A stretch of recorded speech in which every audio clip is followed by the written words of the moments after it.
चतुर बंदर और लालची मगरमच्छ। एक समय की बात है, एक विशाल जंगल में एक चौड़ी नदी बहती थी।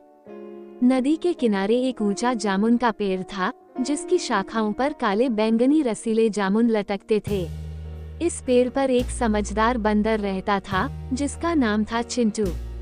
चिंटू न सिर्फ चतुर था, बल्कि उसकी आंखों में एक खास चमक थी, जो उसकी बुद्धिमानी को दर्शाती थी।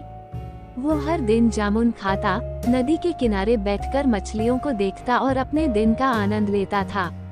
लेकिन उस नदी में एक मगरमच्छ रहता था, जिसका नाम था भोलू। भोलू दिखने में भोला भाला था, लेकिन उसका मन लालच और चालबाजी से भरा था। चिंटू और भोलू की दोस्ती का आरंभ। एक दिन भोलू ने चिंटू को पेड़ की सबसे ऊंची डाल पर बैठे हुए देखा। चिंटू एक जामुन तोड़कर बड़े मजे से खा रहा था। भोलू की आंखों में लालच की चमक आ गई। उसने सोचा, अगर मैं इस बंदर से दोस्ती कर लूं, तो मुझे रोज जामुन मिलेंगे। उसने चिंटू को आवाज लगाई, ए बंदर भाई, तुम्हारा नाम क्या है? मैं तुम्हारा दोस्त बनना चाहता हूँ। चिंटू ने नीचे देखा और हंसते हुए कहा, मेरा नाम चिंटू है। और तुम कौन हो? नदी के राजा। भोलू ने मुस्कुराते हुए जवाब दिया, मैं भोलू हूँ, इस नदी का मगरमच्छ। चलो दोस्ती करते हैं। तुम मुझे जामुन दो और मैं तुम्हें नदी के उस पार की सैर कराऊंगा। चिंटू को भोलू की बातों में कुछ शक हुआ।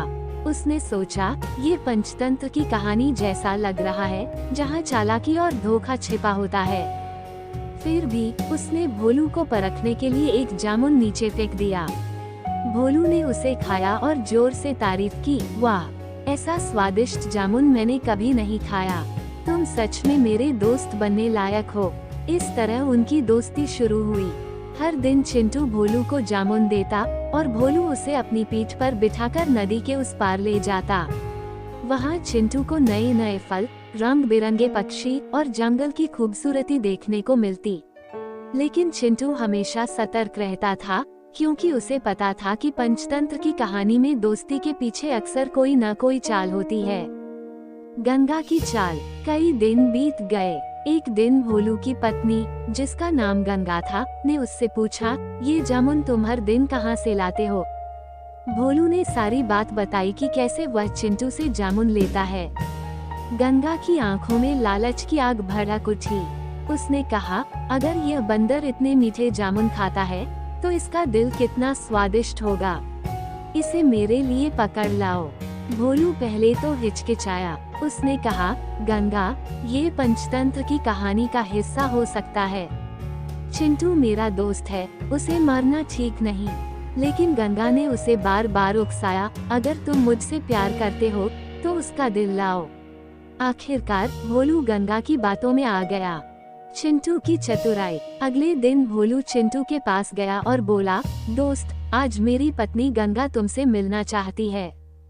वह तुम्हारे लिए खास मछली पकाएगी। मेरी पीठ पर बैठो, मैं तुम्हें अपने घर ले चलता हूँ। चिंटू को भोलू की आवाज में कुछ अजीब सा लगा। उसने सोचा, ये पंचतंत्र की कहानी का ट्विस्ट हो सकता है। फिर भी उसने भोलू की चाल को समझने के लिए हाँ कह दी। वह भोलू की पीठ पर बैठ गया। जैसे ही वे नदी के बीच में पहुँचे, भोलू ने हंसते हुए कहा, चिंटू, सच तो यह है कि मेरी पत्नी तुम्हारा दिल खाना चाहती है। अब तुम बच नहीं सकते। ये सुनकर चिंटू के होश उड़ गए। नदी का पानी ठंडा था और भोलू के दांत उसकी पीठ के पास चमक रहे थे। लेकिन चिंटू ने हिम्मत नहीं हारी। उसने दिमाग लगाया और हंसते हुए कहा, अरे भोलू, तुमने पहले क्यों नहीं बताया? मेरा दिल तो पेड़ पर ही छूट गया है। मैं उसे जामुन के साथ रखता हूँ ताकि वह मीठा बना रहे। चलो वापस चलते हैं, मैं उसे ले आता हूँ। भोलू को चिंटू की बात सच लगी। उसने सोचा, ये पंचतंत्र की कहानी में सचमुच एक नया मोड़ है। वह तुरंत किनारे की ओर मुड़ा। जैसे ही वे किनारे पर पहुँचे, चिंटू तेजी से पेड़ पर चढ़ गया और ऊपर से चिल्लाया, भोलू, तुम्हें क्या लगा? मैं अपना दिल पेड़ पर छोड़ दूंगा। तुम्हारी चाल समझ में आ गई थी, अब कभी मेरे पास मत आना। चिंटू की चतुराई ने उसे संकट से बाहर निकाला। भोलू को अपनी मूर्खता पर गुस्सा आया और वह जोर जोर से दहाड़ा, लेकिन चिंटू पेड़ की ऊंची डाल पर सुरक्षित था। चिंटू ने ऊपर से कुछ जामुन फेंके और कहा, ये लो, आखिरी बार जामुन खा लो। ये पंचतंत्र की कहानी का सबक है कि लालच हमेशा हारता है। भोलू चुपचाप जामुन खाकर नदी में वापस चला गया। कई दिन बीत गए। भोलू को अपनी हार बर्दाश्त नहीं हुई। उसने सोचा, ये पंचतंत्र की कहानी अभी खत्म नहीं हुई। मैं चिंटू को फिर से फंसाऊंगा। एक दिन वह फिर से चिंटू के पास गया। इस बार उसने उदास चेहरा बनाया और कहा, चिंटू, मुझे अपनी गलती का एहसास हो गया है। मैं सच में तुम्हारा दोस्त बनना चाहता हूँ। गंगा भी तुमसे माफी मांगना चाहती है। मेरे साथ चलो, इस बार कोई चाल नहीं। चिंटू ने भोलू की बात सुनी, लेकिन उसका भरोसा अब पूरी तरह टूट चुका था। उसने कहा, भोलू, पंचतंत्र की कहानी हमें सिखाती है कि धोखे की दोस्ती कभी सच नहीं होती। तुमने एक बार मुझे धोखा देने की कोशिश की, अब दूसरी बार मौका नहीं दूंगा। मेरे प्यारे दोस्तों, आप लोगों को हमारी यह वीडियो कैसी लगी प्लीज हमें कमेंट सेक्शन में जरूर बताना और हमारी वीडियो को लाइक करना। हमारी यह कहानियाँ आपका मनोरंजन करने के साथ आपको दिशा भी देंगी। तो बने रहिए हमारे साथ और हमारे प्रयास को सफल बनाएं।